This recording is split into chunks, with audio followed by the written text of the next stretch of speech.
የሚል ሐሳብ ስናቀርብ ነበር በግልጽ እና አይ ቲንክ ትክክል መሆናችንን ደግሞ አረጋግጧል መሰረታዊ የሆነ ስምምነት በህዝቦች መካከል ዘላቂነት የሚኖረው የውጭ ጉዳይ ሚኒስቴሮቹ በተጠያቂነት የሚታዩበት የሚያዙበት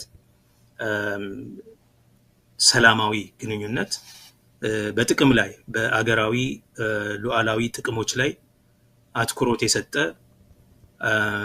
ስምምነት እንዳልሆነ ግልጽ ነው ለምሳሌ ድንበርን በተመለከተ ትክክለኛ የዲሊሚቴሽን እና የዲማርኬሽን ኢሹ ነበረ በፊትም የነበረው ምንም አይነት ውይይት አልነበረም የኢኮኖሚ ግንኙነትን በተመለከተ ምንም አይነት ግልጽ የሆነ የኤሪትሪያ ኢትዮጵያ ከኤርትራ ጋር ያላት ኢኮኖሚ ግንኙነት የሚል ሰነድም ፖሊሲም እንዴት አድርገን እንደምንገናኝ ምንም የለም የወታደራዊና የደህንነት ትብብርን ወይም መለያየትን በሚመለከት ግልጽ የሆነ የተቀመጠ ነገር የለም የባህር ወደብም ከነሱ እንፈልግ እንደሆነ የባህር ወደብ አክሰስ ምናገኝበት የባህር አክሰስ ምናገኝበት መንገድ ላይ ይሄ ነው በኤርትራ ላይ ያለን ፖሊሲ በአጠቃላይ በሁሉም ሀገሮች ኢትዮጵያ የውጭ ጉዳይ ፖሊሲ የላትም አሁን በመናውቀው መንገድ እና በተለይ በኤርትራ ላይ ደግሞ የቆየ መግጭትም ስለነበረ ከዚህ አንፃር ምንድነው የተሻሻለው የሚለው ነገር አልነበረ ስለዚህ የሩጫ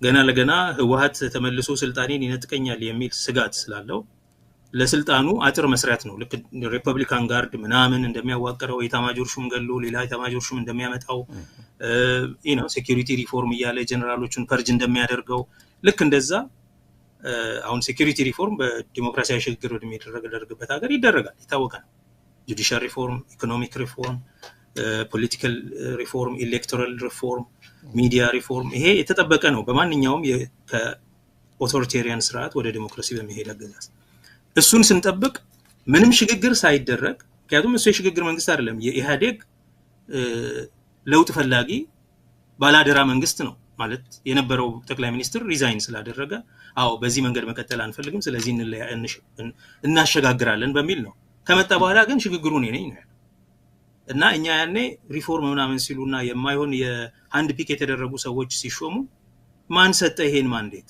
እነሱ ከዛ አልፈው እኮ የሀገር መሪ ቀይረዋል በወቅቱ የጠቅላይ ፍርድ ቤቶቹን ፕሬዝዳንቶች ቀይረዋል ይሄን ማድረግ የሚችለው የሽግግር መንግስት ነው እንጂ እናንተ አይደላችሁ ስንል ነበር ይሄንን ያደረጉ ስለነበረ በችኮላ ያደርጉ የነበሩት በሙሉ ምንድነው ስልጣናችንን ህወሓት ተመልሶ ይነጥቀናል ኢህአዴግ ከኛ እጅ ይወስዳል የሚል ፍርሃት ስለነበራቸው በቃ ሰዎችን መግደል ማንሳት መተካት ምናምን እንደሚያደርጉት ከውጭ ደግሞ ድጋፍ ለማሰባሰብ የመጀመሪያው የኤርትራን ኃይል ለምን ለረጅም ዘመን የህግደፍ በትግራይ ላይ ያለውን አቋም ያውቃሉ ብሶት ሮሮውን ንዴቱን ያውቃሉ ቂሙን ያውቃሉ እሱን መጠቀም ሌላ ቀርቶ በአገር ውስጥ ከአማራ ክልል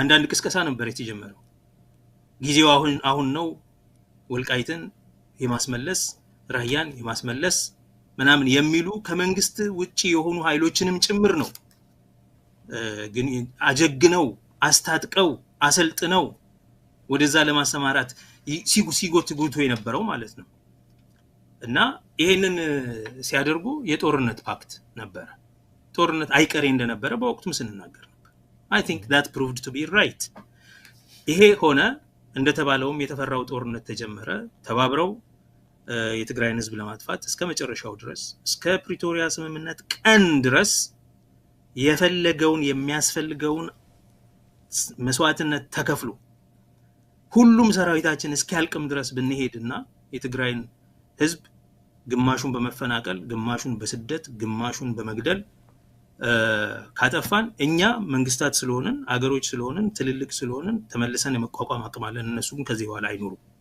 በሚል ደረጃ መግባባት ላይ ከተደረሰ በኋላ ወደ ፕሪቶሪያ የተከደው በቃ የመጨረሻውን ጥፋት ለማድረስ ማለት ነው በዚህ ሁሉ ውስጥ ተባባሪዎች ነበሩ በኋላ በመጀመሪያ ሲክዱ የነበሩት የኢትዮጵያ መንግስት ባለስልጣናት በፓርላማ ሁሉ እነሱ ባይኖሩ ምናምን ማለት ጀመሩ ከዛ ጦርነቱ ሲያልቅ ደግሞ አብዛኛውን ችግር የፈጸመው እንዲሁም በትግራይ ህዝብ ላይ የኤርትራ ኃይል ነው እንጂ እኛ አይደለንም ምናምን ማለት ጀመሩ እነሱም ተጋብዘን መጣን ያደረግነውን ነገር ዛሬ ደግሞ እናንተ ናችሁ ይሉናል ምናምን ወደ ማለት ተጀመረ ማለት ነው። ሳያኔ መለያየት ተጀመረ።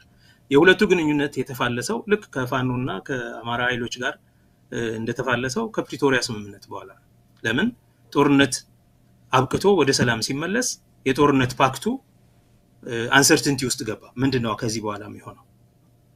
ከዛ አንዳንዶች እኛን ሳይዝ ከህወሓት ጋር ተደራደረ ከዳን ካደን ምናምን ወደሚል ገቡ። ከዛን ጊዜ ጀምሮ ፍቺ ሆነ ማለት ነው። ሳይነጋገሩ ተፋቱ ኤርትራና ኢትዮጵያ። ከዚህ በኋላ እንግዲህ እርስ በርስ መሸቃቀብ ተጀመረ ማለት ነው።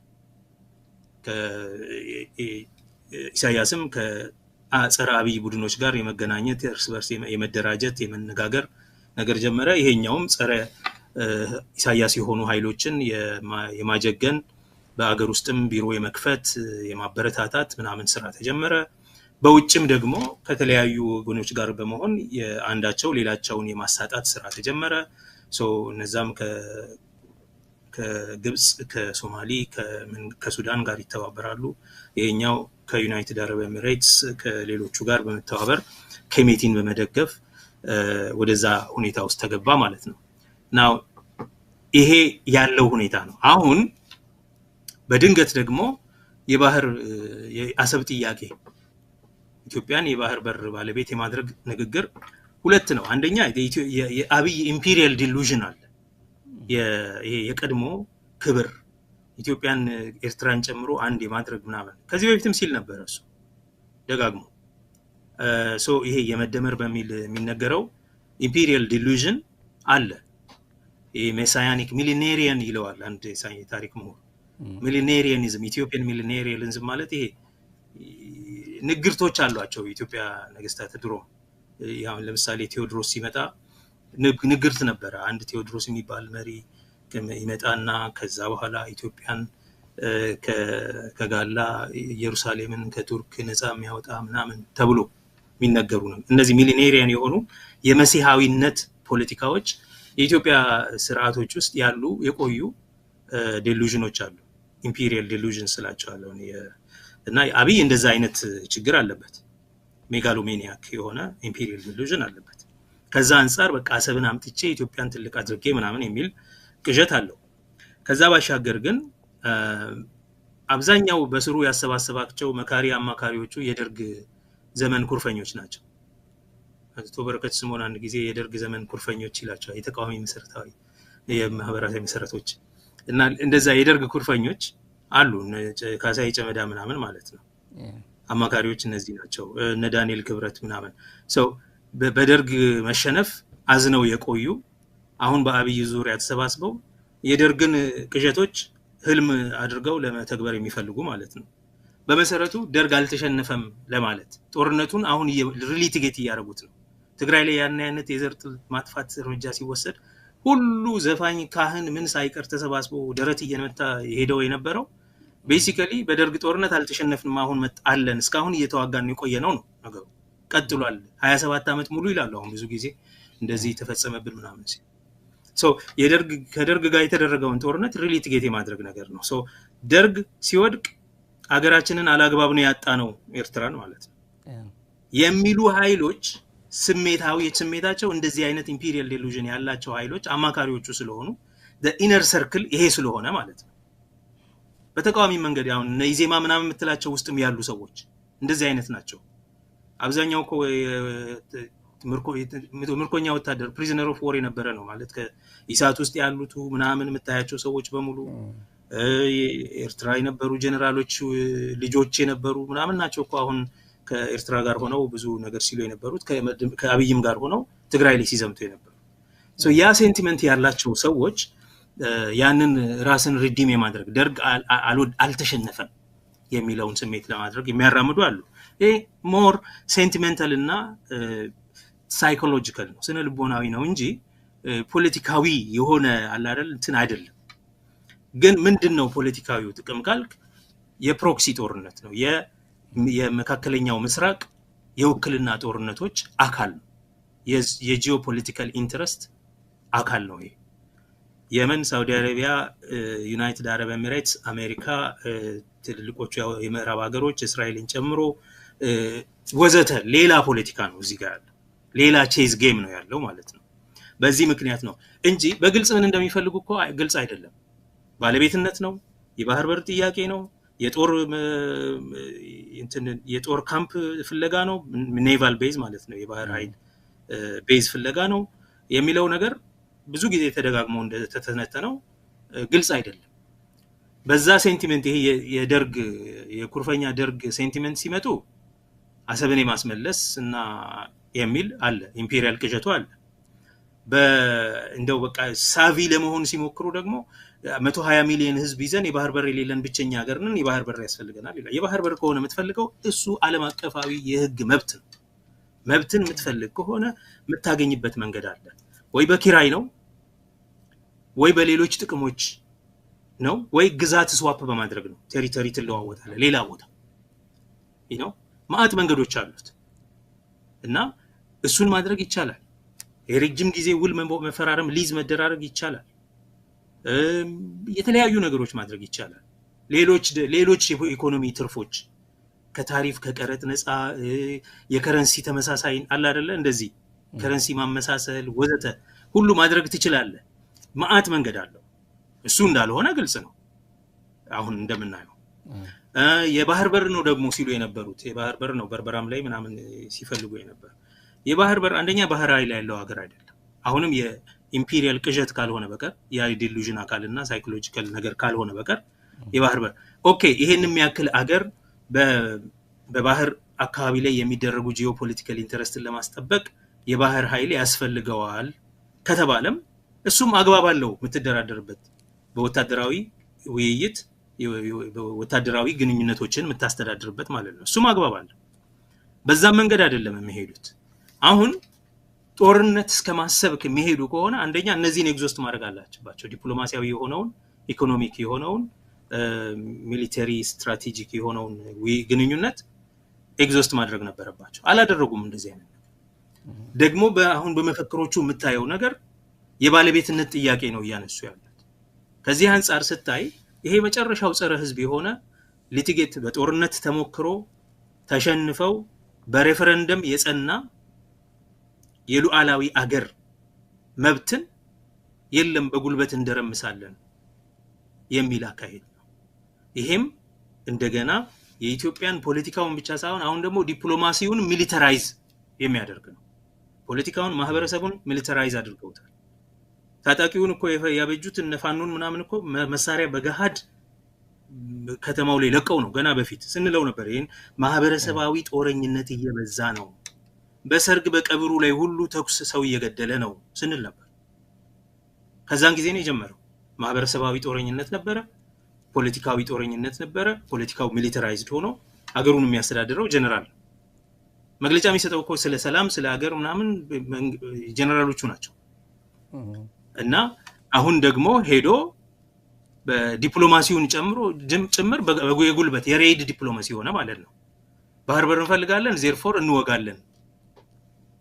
ይሄ አገራዊ ፖለቲካው ሰው በመሰረቱ ግን የአካባቢው የቃጣናው የጂኦፖለቲካል ጥቅሞች ግጭት የፈጠረው የፕሮክሲ ጦርነትም አካል ነው ብዬ አስባለሁኝ።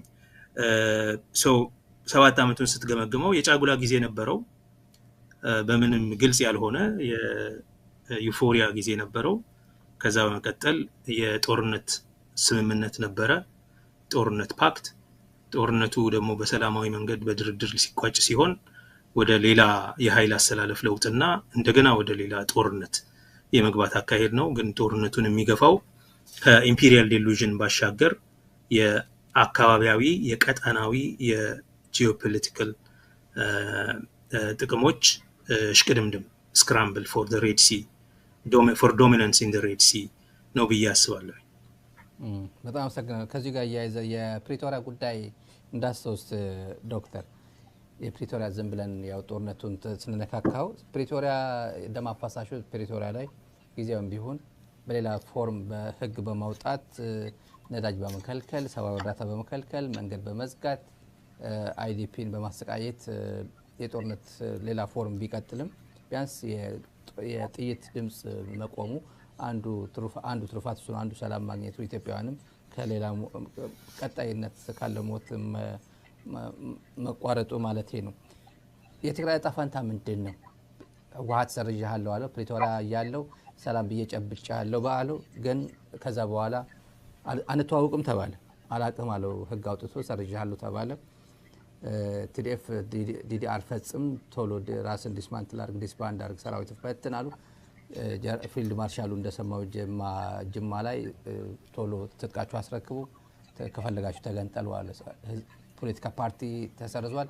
ሰራዊቱ ቶሎ ተበተናለው ያለ ትጥቅ ማስረክባለ ከዛ በኋላ ተገንጠል አሉት እና የሚቀጥለው ምርጫ ደግሞ የተዘጋጀው ነው አለ። ትግራይ ደግሞ ምርጫ አካሄዳለሁ እያለ ነው። ፌደራል ምርጫ ቦርድ ሰሞኑ የሰጡት ቃለ መጠይቅ ነበር፣ መግለጫ ሰጥቷል። ትግራይ ምርጫ እናካሄዳለን ብሏል። ዋናው ትልቁ ፓርቲ ደግሞ ሰርዣለሁ ተብሏል። እንግዲህ ህወሓት የለበት ፖለቲካ ምርጫ ትግራይ ውስጥ የሀገራዊ ምርጫ ይካሄዳል ወይ የምናየው ይሆናል። ግን የትግራይ ዕጣ ፈንታ ምን ይመስላል? ምን ይታያል? የሚቀጥለው ዓመት አሁን እያዣበበ ያለ ጦርነትም አለ። እንግዲህ አስፈሪው ነገር ወደ ጦርነት ውደት እንደገና እንዳንመለስ ያለው ሁኔታ ነው። ጦርነት ማንዣበቡ አንድ ነገር ነው። አንዳንዴ ኦፕቲሚስት ለመሆን ስንሞክር ይሄ ጦርነት የውጭ ኃይሎች ጦርነት ስለሆነ ይሄን ደግሞ የሚዛዛቱት ለመዋጋት ቆርጠው ሳይሆን ለቀጣሪዎቻቸው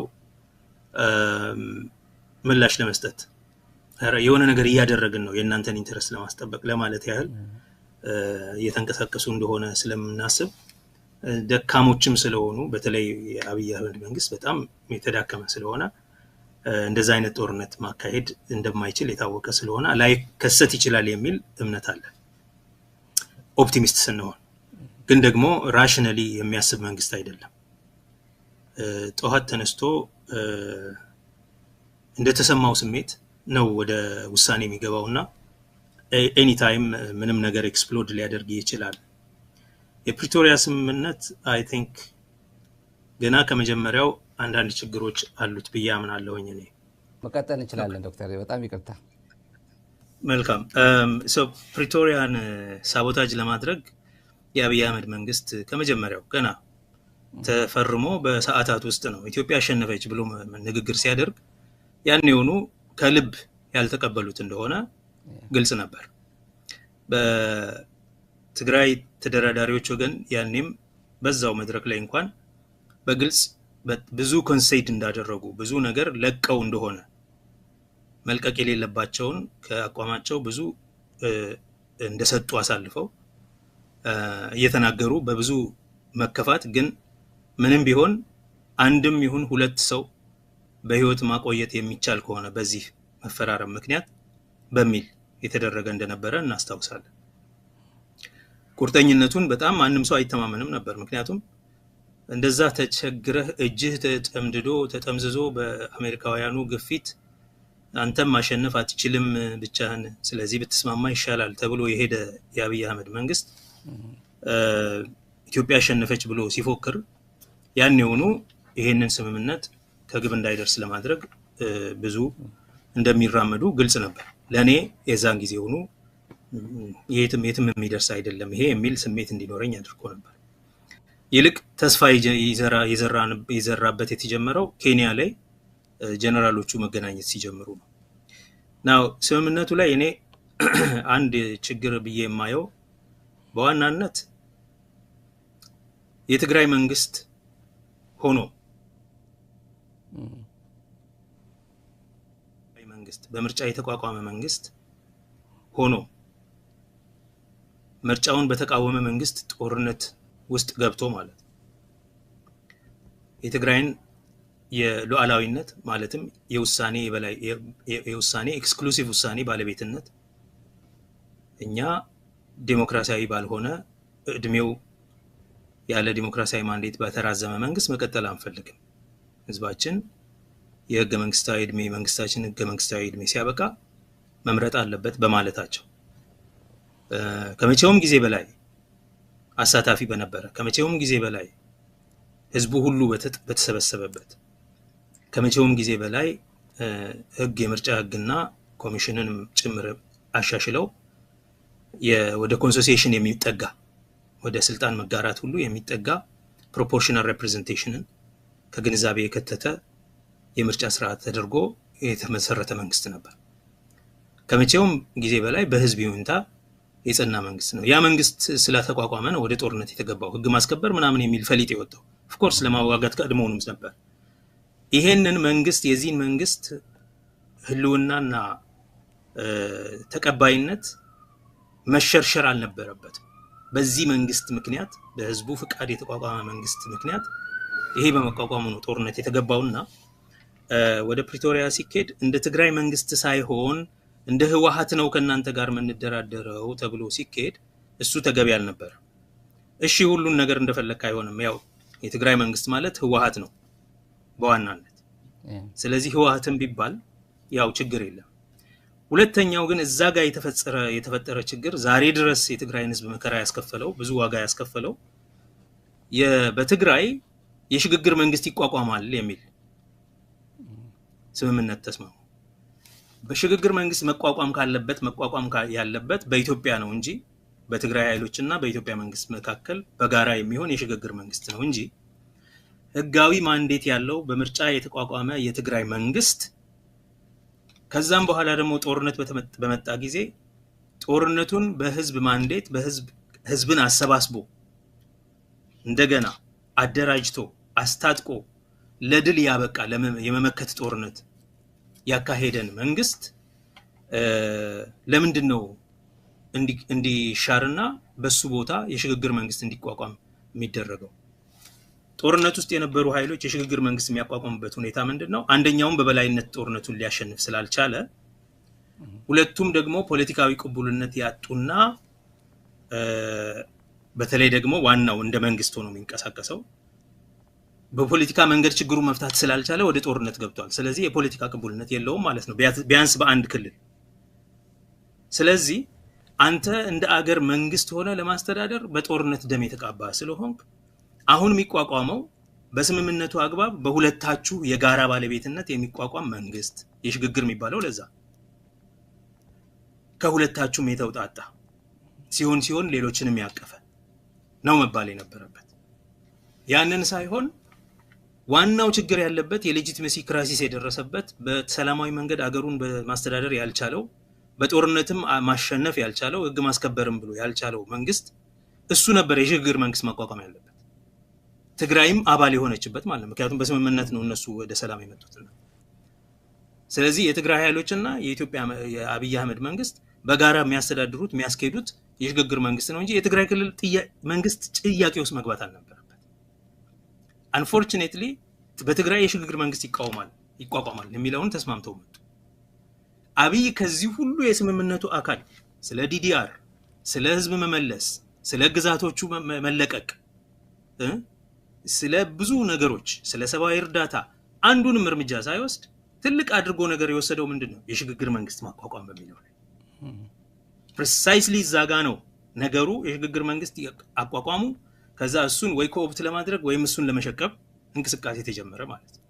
ይሄ ሲሆን ወዲያውኑ ይሄ ነገር በቃ አጉል እንደሚሆን የትግራይንም ህዝብ ለመከፋፈል ድርጅቱንም ለመከፋፈል ጥረት እንደሚደረግ ግልጽ ነበር። ትልቁ አይ ቲንክ ተሳሳትን ከተባለ የተሳሳት ነው በትግራይ የሽግግር መንግስት ይቋቋማል ሲባል ምን ስለሆነ መባል ነበረበት። ኦፍ ኮርስ እንደ ፓኬጅ ስለሚመጣ እሷ ላይ ብቻ ይዘህ ነገሮችን መከራከር አይቻልም። ና ያ አልፏል። በዚህ ምክንያት ግን አሁን ድረስ ያለው የፓርቲው መካከል ያለ በመሪዎቹ መካከል ያለ ልዩነት በህወሓትና በቲዲኤፍ መካከል ያለ ልዩነት ምናምን የሚባለው የመጣው ከዛ ይመነጨ ይመስለኛል። እሱ ጋር ትልቁ የሉዓላዊነት ጉዳይ ስለሆነ የትግራይን ክልል መንግስት እውቅና ነስቶ ወደ ሽግግር መንግስት መሄዱ አይ ቲንክ አንዱ ከባድ ኮንሴሽን ነበረ ብዬ አስባለሁ። ናው አሁን ባለው ሁኔታ አብይ ህወሓትን ከፖለቲካ ፓርቲ መዝገብ ሰርዣለሁ ምናምን ይላል በምርጫ ቦርዱ በኩል። አይ ቲንክ ይሄ በህግ ለሚያነብሰው ስርዓት አልበኝነት ነው እውነት ለመናገር። ምክንያቱም ከህወሓት ጋር ተደራድሮ የፕሪቶሪያ ስምምነትን እተገብራለሁ ብሎ ከህወሓት ጋር በየተባበረ ያስፈጽማል የሚለው መንግስት ህወሓት የሚባል ድርጅት የለም ሲባል ወይ ወግዱ ማለት ነበረበት። ይሄ እኮ አየህ ከጦርነት በኋላ በመጣ ድርድር የሚተዳደር ግንኙነት ነው። ባይዘው ትግራይና ኢትዮጵያን የሚያገናኛቸው ህገ መንግስት አይደለም። አሁን ህገ መንግስትን ተጥሶ ጦርነት ተገብቷል። ትግራይንና ኢትዮጵያን የሚያገናኛቸው አንድ መንገድ አንድ ነገር ኢትዮጵያ ውስጥ እንደምታውቀው ሁለት ክልል ነው ያለው ትግራይና ኢትዮጵያ ነው እንጂ ሌሎቹ የፌዴሬሽኑ ፈርሷል። ምክንያቱም ሌላውን ክልል እንዳለ አብይ በአንድ እጁ ነው የሚያስተዳድረው። አንድ ነው በቃ እሱ የሚሾማቸው ሰዎች ይቀመጣሉ። እሱ የፈለገውን ክልል ያፈርሳል፣ የፈለገውን ክልል እንደዚህ ነው ያለው። እዚህ አንድ ክልል ብቻ ነው የቀረው ከፌዴሬሽን ውስጥ። እሱ ክልል ደግሞ በህገ መንግስት አግባብ አይደለም እየተዳደረ። እንደዛ ቢሆን በምርጫ የሚወክሉት ሰዎች በመንግስቱ ውስጥ ቦታ ኖራቸው፣ በአግባቡ በካቢኔ ውስጥ ቦታ ኖራቸው፣ በሁሉም የሀገሪቱ ተቋማት ውስጥ ቦታ ኖራቸው፣ በጋራ የሚወሰን ጉዳይ ላይ በጋራ እየወሰኑ በጋራ በጀት እያገኙ ሰብሲዲ እያገኙ ነበረ መተዳደር ያለበት። አሁን ግን በሁለቱ መካከል ያለው ግንኙነት በአንድ ዓለም አቀፍ ኃይሎች ብሮከር በተደረገች ስምምነት መሰረት ነው። ያ ብቻ ነው የሚያገናኘው። ስለዚህ ያቺን መገናኛ መስመር ተጠቅመው አብረው መስራት ያለባቸውን መስራት ሲገባቸው የመገናኛ መስመሩን ለመበጠስ ኢንፋክት አብሮ የተስማማውን ወገን ህጋዊ እውቅና ነስቻለሁ። አስታውስ እዛ ያሉ ፕሪቶሪያ ያሉ ሲስማሙ አንዱ የመንግስት ግዴታ ከሽብርተኝነት ሊስት ውስጥ መዝገብ ውስጥ አወጣቸዋለሁ። ይሄን አድርገዋል በአዋጅ።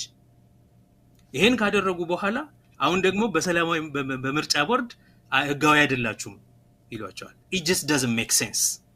እውቅና ሰጥተው ከሽብርተኝነት ሊስት አስወጥተው አንዳንድ ነገር አብራቸው ስትሰራ ስትቆይ ከህዋት ጋር ነው እየሰራህ የነበረው።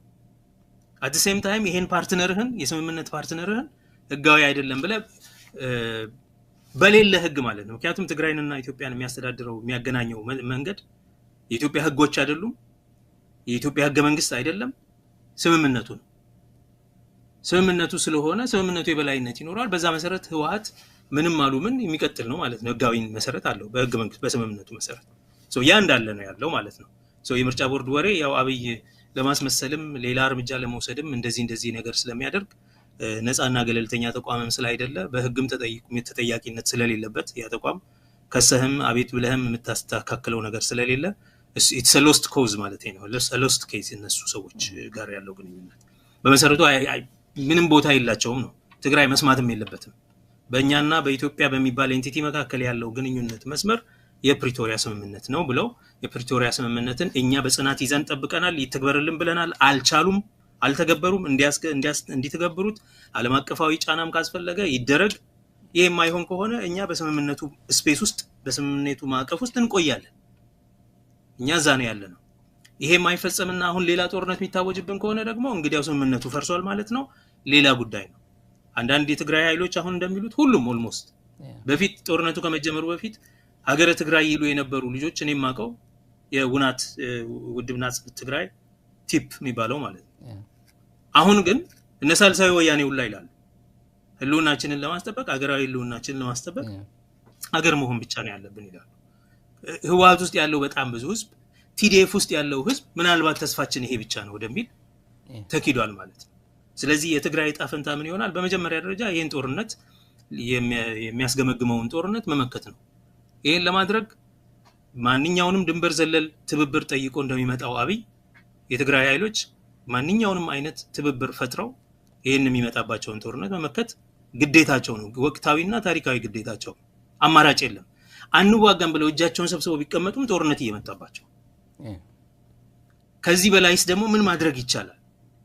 ፌደራል መንግስቱ የሚጠይቀውን ሁሉ አድርገው በእነሱ በኩል መደረግ ያለበት ሳይደረግ የሄኛው አሁን ከጌታቸው የተለየው ህዋት አይደለም። ጌታቸው የሚመራው የሽግግር የጊዜያዊ መንግስት እኮ ፌደራል መንግስቱን ለምኖ ይተግበርልኝ የፕሪቶሪያ ስምምነት ብሎ እኮ አቅቶታል። አሁን የታደሰ ወረደ መንግስትም ይሄን እዚሁ ጋር ነው ያለው። ልዩነቱ ምንድነው? እንደ ጌታቸው ወደ አብይ አልተጠጋም ነው የታደሰ ወረደ መንግስት እና እሱ ደግሞ የቲዲኤፍ መሪ ነው እንጂ ህዋት አይደለም በሚል እሱ ላይ ለመንጠላጠል ነው የሚፈልጉት። ነገር ግን ቲዲኤፍ የሚባል ኤንቲቲ ጋር አይደለም የተስማማው የአብይ አህመድ መንግስት፣ የተስማማው ከህዋት ጋር የተስማማውን ስምምነት መተግበር ግዴታው። እሱን መተግበር ድሮም አይፈልጉም። አሁንም በጦርነት ያንን ነገር ለማስቀየር የመሞከር ነገር አለ። ባይሆን ኖሮማ አሁን ከአማራ ክልል ጋር እንደዚህ አይነት ጦርነት ውስጥ ገብቶ ባለ ጊዜ የአማራ ኃይሎች በትግራይ ላይ ያላቸውን ክሌም በህገ መንግስታዊ መንገድ እንዲፈቱ ሰብስቦ ሰስፔንድ አድርጎ አሁን ግን ከተያዘው ግዛት እንዲለቁ ለምን ማድረግ አልቻለም?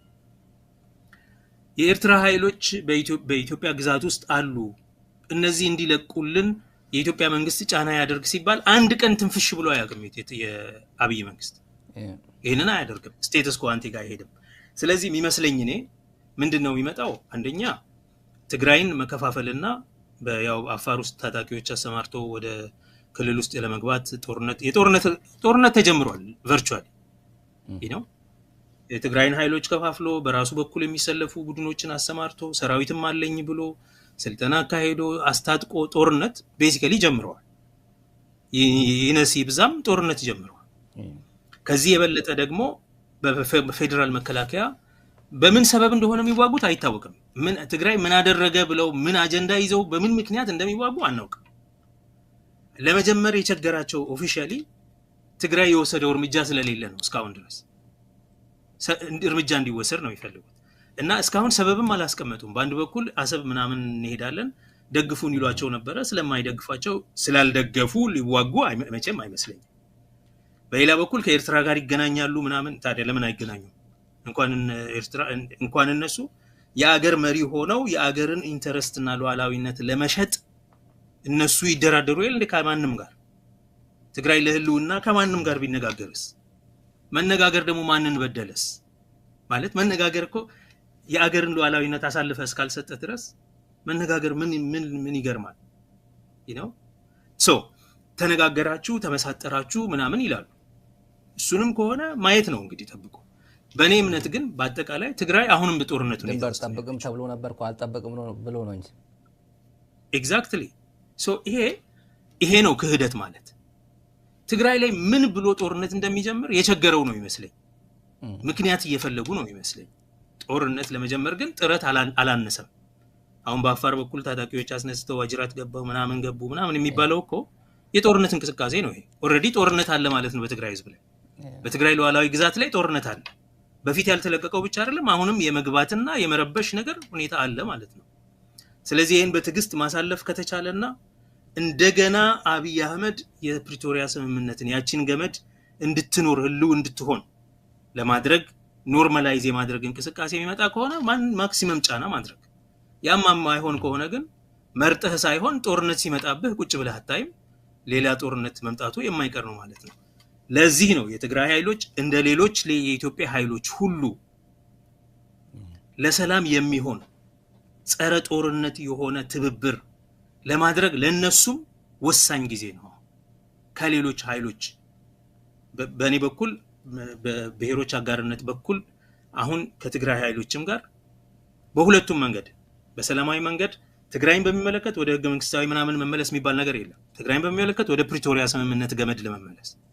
ሌሎቹ ግን በአጠቃላይ ኢትዮጵያ ውስጥ ስርዓተ አልበኝነት ያለው አሸባሪ መንግስት ስላለ እሱ ደግሞ ጦርነት እያቀጣጠለ ስለሆነ በሁሉም ቦታ ጦርነት ለማስቆም የሚደረግ መግባባት እንዲኖር ጥረት ማድረግ።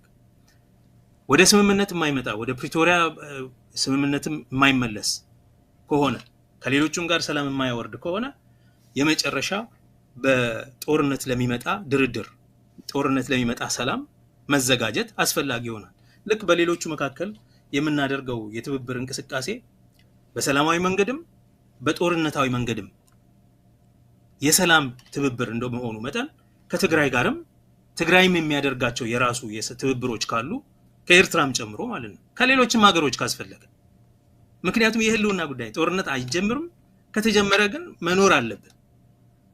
ተጠራርቶ መጥቶ የሚበላህ ሁኔታ ሲኖር ከቀድሞውም መማር ያስፈልጋል እና የትግራይ ህዝብ እጣ ፈንታ አንፎርቹኔትሊ በጣም ልብ በሚሰብር ሁኔታ ለኔ ይሄ ከባድ ነው እውነት ለመናገር።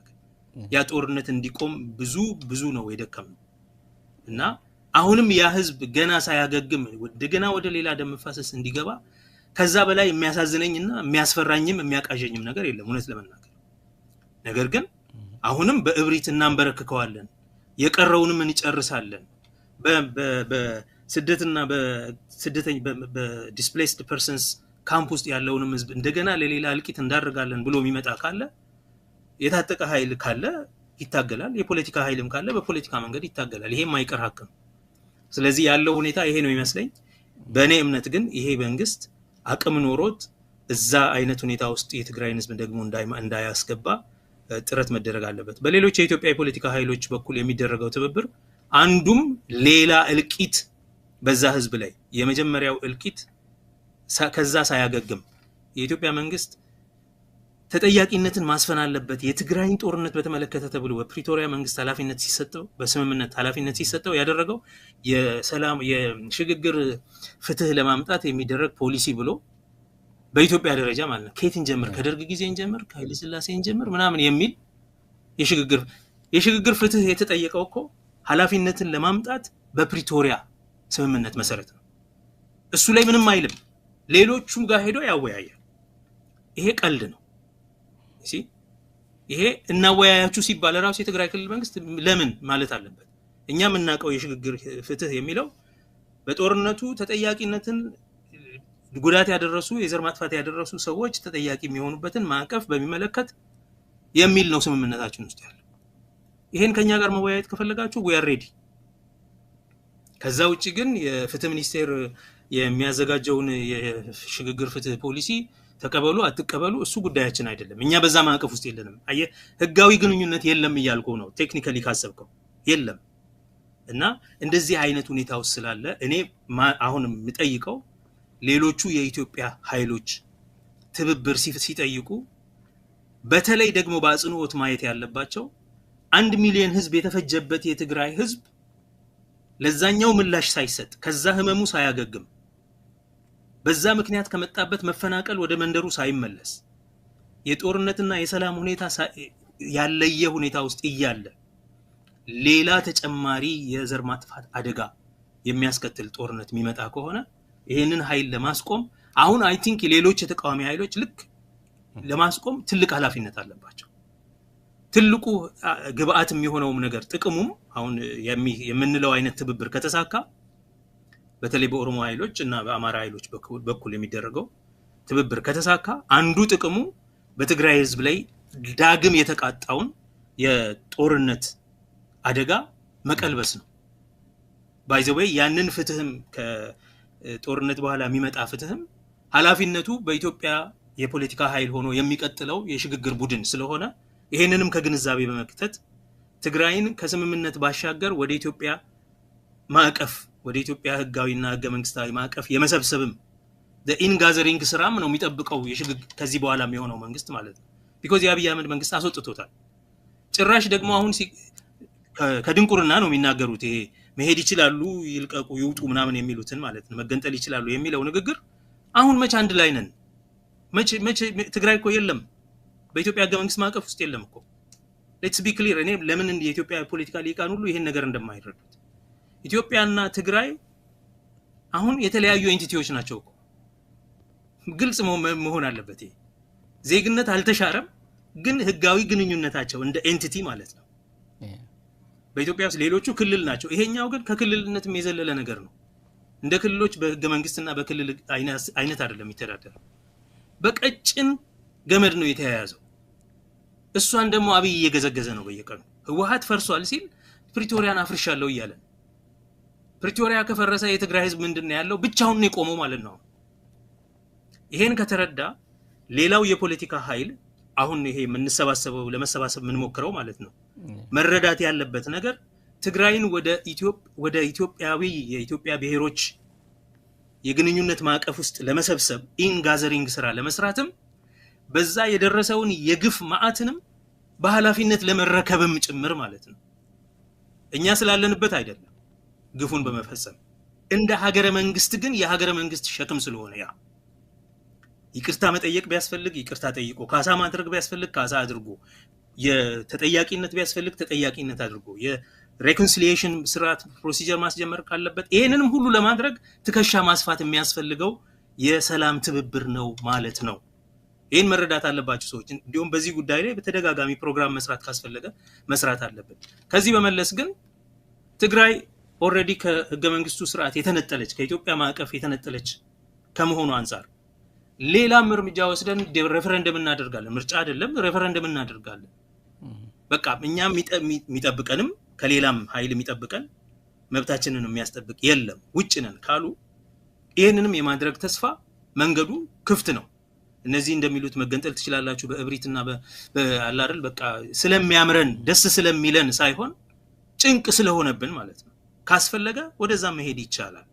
ሶ ምርጫ እናደርጋለን። አይ ቲንክ ተገቢ ነገር ነው፣ ምንም ጥያቄ የለውም። ምርጫ ማድረግ አለበት። ግን ምርጫ የሚያደርገውን እውቅና አልሰጥም ማለት እሱ ከአብይና በትግራይ መካከል ያለውን ግንኙነት ያፈርሰዋል እንጂ ህወሓት የለም የሚለው በትግራይ ቀድሞም ቢሆን ህጋዊ መንግስት ነበረ። አሁን ደግሞ እድሜው ሲያልቅ ያኛው መንግስት የህወሓት መንግስት ኖርማል ነው አሁንም ምርጫ ማድረግ። ሰው 2020 ምርጫ አድርጎ ነበር፣ 2025 ምርጫ ያደርጋል። ምንም የሚገርም ነገር የለም።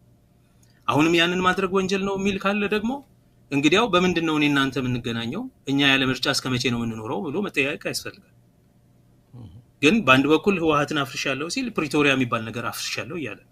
ሶ የትግራይ ህዝብ በጣም ቴክኒካሊ ሊጋሊ ስፒኪንግ በጣም በቮይድ ላይ ነው የቆመው። በቃ የት ጋር እንዳለ በኢትዮጵያ ውስጥ የት ጋር እንዳለ የማይታወቅ ቦታ ላይ ገብቷል። ይሄ በጣም በሌሎች የፖለቲካ ኃይሎችም ጭምር መንደር ሲነገር አልሰማውም እስካሁን ድረስ። ይሄንን ከግንዛቤ መክተት ሲሪየስ ስራ። ኢቭን መገንጠልና መሄድ ቢፈልጉ በምን አይነት አንደርስታንዲንግ ነው? አየህ መገንጠል መለያየት ከባድ አይደለም ቴክኒካሊ። ችግሩ የመለያየቱን ተርም እና ዲሶሉሽኑን ማለት ነው። ሊኩዴሽን ኦፍ አሴትስ ይባላል። ፍቺ ሲፈጸም በባልና በሚስት መካከል በህግ የንብረት መከፋፈል የሚባል ነገር አለ። ግንኙነቱን ከዛ በኋላ ስለ ልጆች ስለ ምናምን ስለ ጋራ ንብረት ምናምን በሙሉ መሰነባበት አለ። ደግሞ ጎረቤት ነው የምትሆነው በኋላ። ማን ነው ይሄን ኃላፊነት የሚወስደው? መልካም ጎረቤት የሚሆነው አብረን ምን ሆን ከሆነ ደግሞ እንደ ህዝቡ ፈቃድ ማን ነው ኢንጋዘሪንጉን እጅ ዘርግቶ አቅፎ የሚመልሰው? ያንን የደም ግንኙነትስ በምን አይነት የፍትህ ስርዓት ነው? በየትኛው መዋቅር? ስለዚህ ሙሉ በሙሉ የኢትዮጵያን የህግ ማዕቀፍ ሪኔጎሺየት ማድረግና ኃላፊነትን አስፍቶ ይሄም የኔ አካል ስለሆነ ከዚህ አካልም ጋር አንድ ነገር ማድረግ አለብኝ ብሎ የሚዘጋጅ ከጦርነት ባሻገር የሆነ የፖለቲካ ልሂቅና ዝግጅት የፖለቲካ ስሌት ያስፈልጋል ለማለት ነው። ይቅርታ እዚህ ላይ ኢሞሽናል ሆኜ ብዙ ተናግሮ ግሩም የሆነ በጣም ጥሩ ነው ዶክተር ጸግሽ በጣም አመሰግናለሁ። የመጨረሻ ጊዜ እንዳልሻማ ባንድ ጥያቄ ልጨምርና እንሰማበት ዶክተር። የድህረ አብይ ጉዳይ የሚያሳስባቸው ኢትዮጵያውያን አሉ።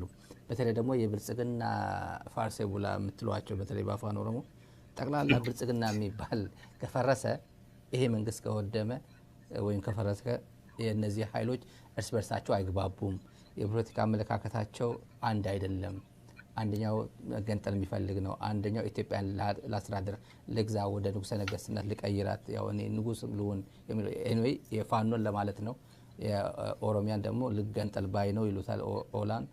የትግራይ እንደዚሁ ነው። እና እርስ በርሳቸው የማይግባቡ ኃይሎች ናቸው። እና እኛ ከፈረስን የለንም።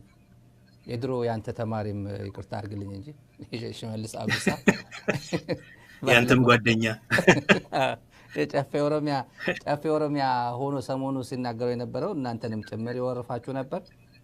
ሀፍረት ምናምን አያውቅም፣ አስተማሪዎችን ነው የሚወርፈው። እንዴት ሰው ከስብሃት ነጋ ጋር ቁጭ ይላል ኦሮሞ ሆኖ እንዴት ከስብሃት ነጋ ጋር ቁጭ ይላል የሚለው በተለይ ደግሞ ይሄ ለይቶ ማጥቃት እየመጡ ያሉ እነዚህ አይግባቡ ያንተ ጨቋኞች ናቸው የሚባለው ድህረ አብይ እናንተ ፕሮፖዝ የምታደርጉት የምትወያዩት ሆርን ኮንቨርሴሽን ሚዲያ ላይ በጣም ጠንከር ብሎ እየመጣ ያለው ውይይቶችምና ሌሎችም የነ አቶ ልደቱም ሌሎችም ብዙ ስራ እየተሰራ አለና በመንግስት በኩልም በፓርላማ ጭምር ጠቅላይ ሚኒስትሩ መልስ የሰጠበት ነው። መደመር ኢን አክሽን ነው ምናምን ያለበት ነው። በተዘዋዋሪ ግን እኛ ከወደቅ ሀገር ትፈርሳለች የሚል ነገር አለና ቀላል የማይባል ህብረተሰብ ላይ መደናገር አለ። ምናልባትም የትግራይ ጦርነት ከተጀመረ የትግራይ ጦርነት የኢስት አፍሪካን እንትን ካርታም ሊቀየር የሚችል ያሉ የኢትዮጵያ ኃይሎችም ጭምር አጠናክሮ አደራጅቶ ቀጥታ የአዲስ አበባን መንግስት መንግሎ የመጣል አቅም ያለው ኃይል አለ። በዛ ላይ ደግሞ ጎረቤት ላይ ያነጣጠረ እንትራን ወራሃለው የሚለው ኤርትራ አለ። በዚህ አጋጣሚ ከተሳተፈ ከባድ ይሆናል የሚሉና በዛ ዲስኢንቴግሬት እንሆናለን የሚል አለ። ይሄ የዲስኢንቴግሬሽን ስሜት ያለባቸው ስጋት ያለባቸው ኢትዮጵያውያን ድህረ አብይ ስትቃኘው ምን ትመክራቸዋለህ? ምሁራዊ የሆነ አስተያየት። መልካም። የአንድ ስርዓት መፍረስ የሀገር መፍረስን አያስከትልም። የኃይለ ሥላሴ ስርዓት መፍረስ ኢትዮጵያን አልበተነም። የደርግ ስርዓት መፍረስ ኢትዮጵያን አልበተነም። የ2018 ለውጥ መምጣት የኢህአዴግ መበተን ኢትዮጵያን አልበተነም። አገር ፈረሰ የሚባለው እኔ በተደጋጋሚ የምገልጸው እንደ አንድ የፖለቲካ ማህበረሰብ አብሮ መቆም፣ መተያየት፣ መተሳሰብ ካቆመ ነው። አገር ፈረሰ የሚባለው አንድ ህዝብ ላይ ሁሉ ተሰባስቦ ማጥፋት አለብን ብሎ ሲዘምት ዘፋኝ፣ ካህኑ፣ ምሁር፣ አርቲስቱ፣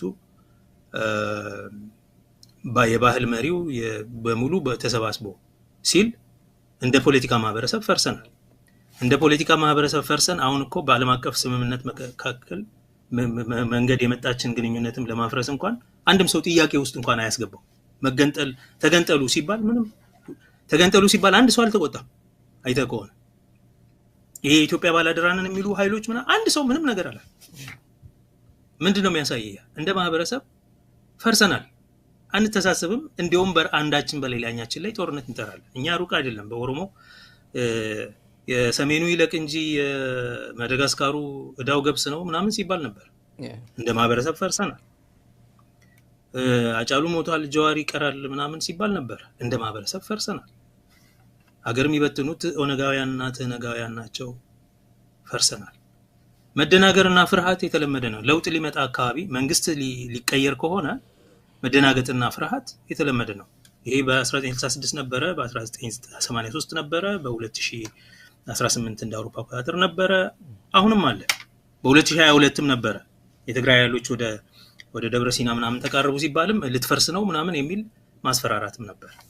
የብልጽግና ኃይሎች አገርን በትነዋል። ብቸኛው አገር በታታኝ ኃይል እሱ ነው። ምክንያቱም እያንዳንዱ ህዝብ ላይ የጎንዮሽ ጦርነትን ለማቀጣጠል ሰራዊት ፈጥሮ አስታጥቆ የሚያሰማራ ኃይል ነው ኮሬ ነገኛ። ሰራዊት በኦሮሚያ ውስጥ ፋኖ ፈጥሮ ጦርነት አካሄዶ ይሄው የሰሜን ጽንፈኞች ወጉህ ይለዋል። በኦሮሚያ ውስጥ የራሱ ሸኔ የሚባል ጦር ፈጥሮ አስታጥቆ ዊግ አልብሶ አማሮችን አጥቅቶ ይሄው ሸኔ ወግቷቸዋል ይላል። በየቦታው የተለያየ አደረጃጀቶች የኃይል የደህንነት ቢሮ አደራጅቶ በሌሎችም የኦሮሚያ ክልሎች ውስጥ የሚኒሊክ ምናምን የሚባል ሚኒሊክ ሳልሳዊ እንደዚህ የሚባል ሁሉ አደራጅቶ እነ ሳተናው እነ ምናምን አደራጅቶ ህዝብን የሚያጋጭ ኃይል አለ። ኦኬ፣ ይሄ የማፍረስ ተግባር ነው፣ የመበተን ተግባር ይሄ ነው። ይሄ ንግግር ራሱ እነዚህ ኃይሎች አይስማሙም እንዴ? አሁን በቀደም አንዱ የነሱ ሚዲያ ላይ የሚተነትን ሰው እኮ ኦላ ጀዋርን ቢያገኘው ይገለዋል፣ ጸጋዬ ከጀዋር ጋር አይስማማም፣ እነ መሐመድ ሐሰን አንድ ላይ ተሰባስበው እነ ጸጋዬን እነ ጀዋርን እነ ዝቄልን ሁሉ ትግላችንን ሸጡ ብለው ይናገራሉ፣ እነ በቀለ ገርባ ከድርጅታቸው ተቆርጥ ብቻቸውን ናቸው። እንደዚህ ነው እኮ የሚያወሩት። ይሄ ራሱ ሰው ሲሰባሰብ ሊባላሉ። እመነኝ ምን ብለው ነበር መሰለ ቃል የገቡት?